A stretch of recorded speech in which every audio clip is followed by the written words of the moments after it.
Okay, guys. Here are today's categories: burns and fire in the OR, timeout, SPD, OR counts, and RFA machine. First question: what are the oxygen, ignition sources, and fuel? There's a term used with all these words that have to do with the OR. The source, it's like a triangle. You've got it, exactly. It's a, Source, the way it spreads. it's just a term that includes all three. You're thinking really hard about this, and you said the word already. Triangle? Yeah. What'd you say? What's the word before that? These can all cause a Fire. correct. So it's a fire triangle. Fire triangle. So the oxygen, ignition sources, and fuel are the fire triangle for that. Okay. I know, like I'm thinking way too hard about this one. What is the cause of 70% of surgical fires? Not waiting long enough when you cut. That's one of them, yes. This specific one is, what's another cause? Sparks?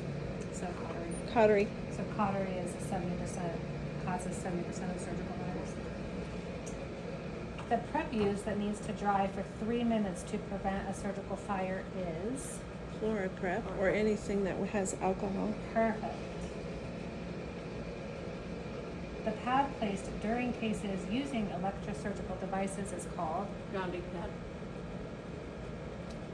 when the electrical surgical device is active but not in use. Where should it be placed? In its holster. Correct. Not on the field, not on the drapes, because if the button gets pushed and becomes active, it could burn the patient or start a fire. Site marking matches this prior to surgery. Surgical site. But Site where would you marking. double check that it's correct? In the consent. Correct.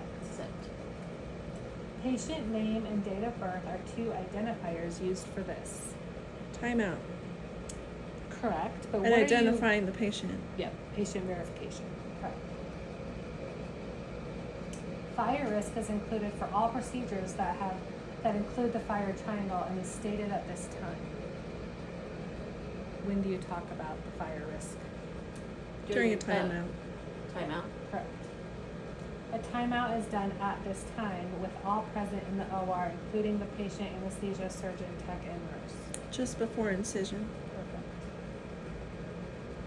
The gold instruments are made of this metal. Copper. Look at this. These are WITS questions. The gold ones? Yeah, so there's a specific metal that the gold instruments are made of. Is that titanium? Or is that surgical steel? Neither. That's a word I've never even heard of. Tungsten carbide. There's inserts on the working surface which make them harder than any stainless steel. This allows for better holding capability with the needle drivers. So it makes sense why a lot of surgeons prefer the gold ones. Yep. Because it has a high atomic number, FYI. Okay. Load stickers consist of what information? What sterilizer and what load number? And And the date. Perfect. We got this. What is the proper way to bring the set to decontam? Covered. Correct? What else? On a cart Correct? with a biohazard sticker on top of it. And what do you do prior to putting it inside the thing with the lid? Spray Spray. it with The pre-cleaner. Yeah. Yeah. Perfect. And you do that in the OR, correct? Yes, not in the hallway, not in the decontam. Perfect. This Are scissor you following me? This scissor is usually wanted for cutting thicker tissue.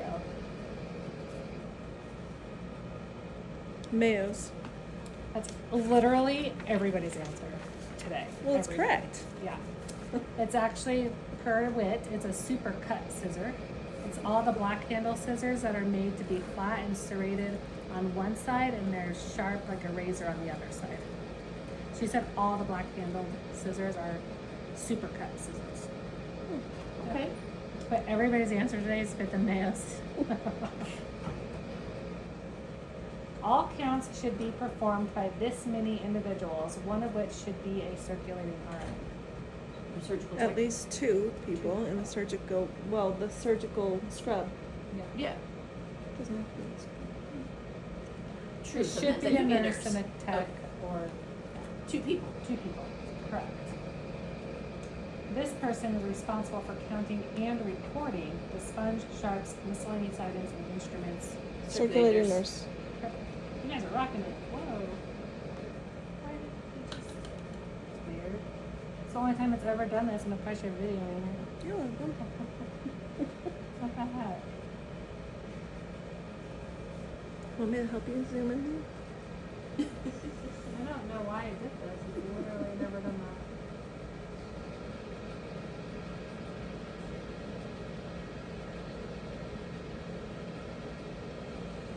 Excuse us while we take a brief moment. Okay.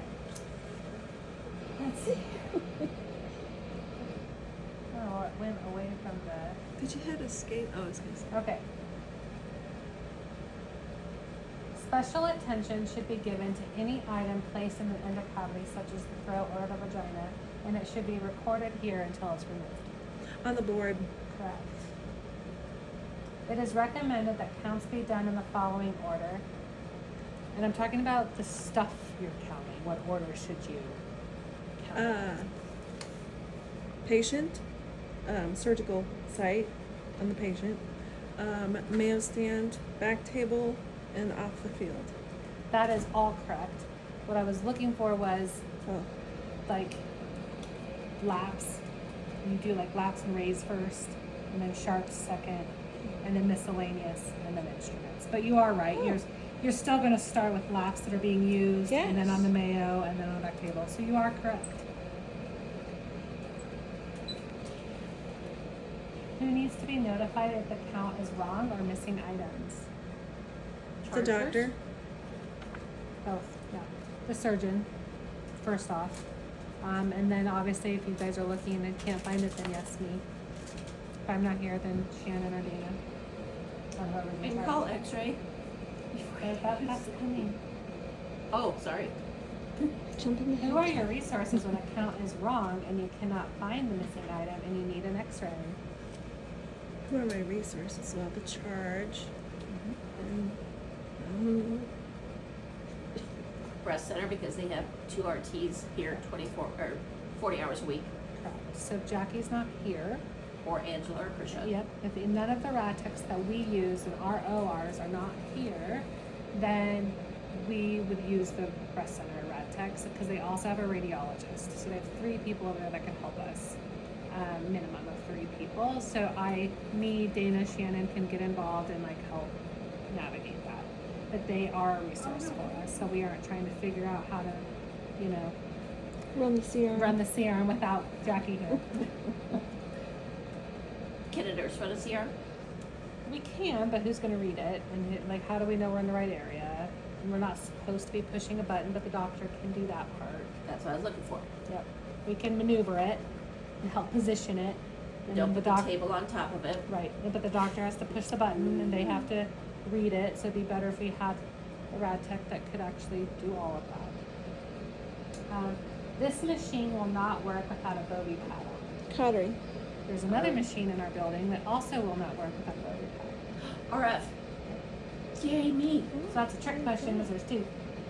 The patient has verified that there is no metal in their knees, hips, or ankles before this is placed in the pain room or the OR.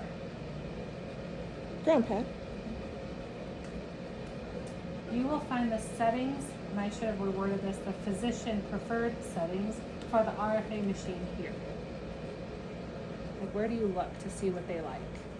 In their Should be on the preference menu. book. Preference card. Yep, the preference book. The RFA machine is set for bipolar, however, a Bovie pad is still required because of this. Because you needed to go in a complete circle.